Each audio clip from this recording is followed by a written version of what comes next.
Hey guys, and welcome. In this video we're going to talk about one of the most important foundations of your Facebook ad setup, which is location and demographic targeting. You first need to set your basic audience settings correctly.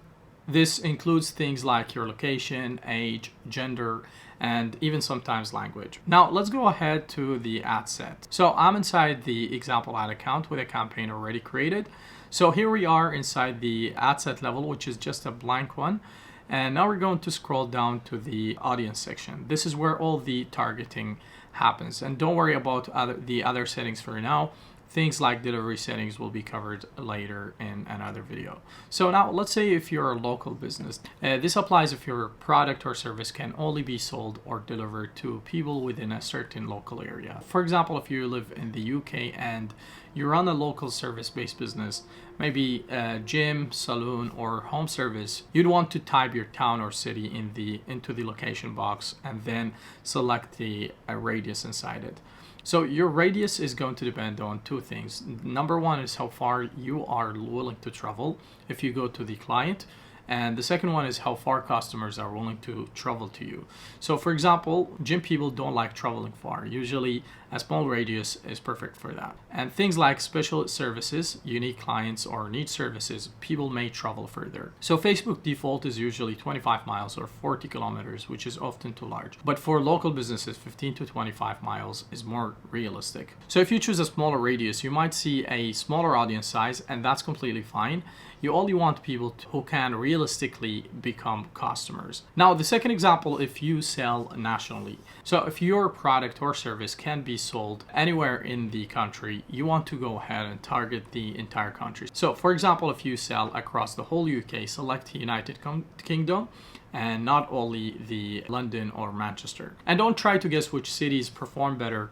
Let Facebook's algorithm learn to find the best customers for you. Now, the third scenario, if you sell internationally. So if your business can sell worldwide, don't target many countries at the start. Start with one primary country, which is the one you know best or already have customers in. Once your campaign performs well, then you can expand. So example scenario, if your business has clients in different countries, but most are in the UK, followed by the US, start with the UK first. Then once the campaign performs well, you want to expand to the US, Canada, Australia, etc. If you already have a successful ad history in multiple countries, then you can start broader. Now let's go and take a look at the age targeting. Choose the age range that fits your typical customer, but keep it slightly wider so Facebook has room to optimize.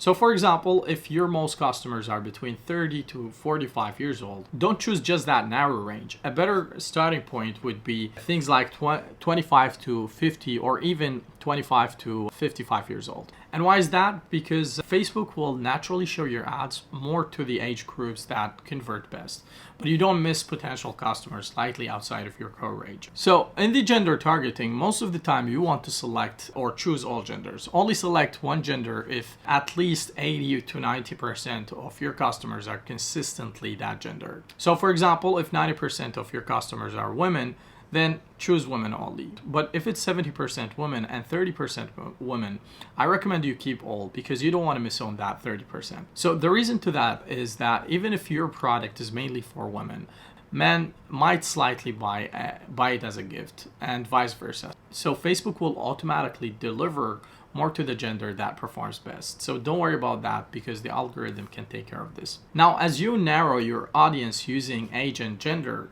your audience size will decrease, and that's normal. If later it becomes too small after adding interests, you can come back and widen these settings again. Now, in the language targeting, usually leave this as all languages, but only adjust this if language is specifically relevant to your targeting. So for example, if you want to target French-speaking people in Canada, then choose only French. If your content or product is only for English speakers, then you want to choose English. So it's an optional filter to better refine your audience if needed. The basic foundation you must set up before moving into more advanced targeting methods. Next, we'll move on to cold targeting and picking the right audience and ideal size. With that said, I'll see you in the next one.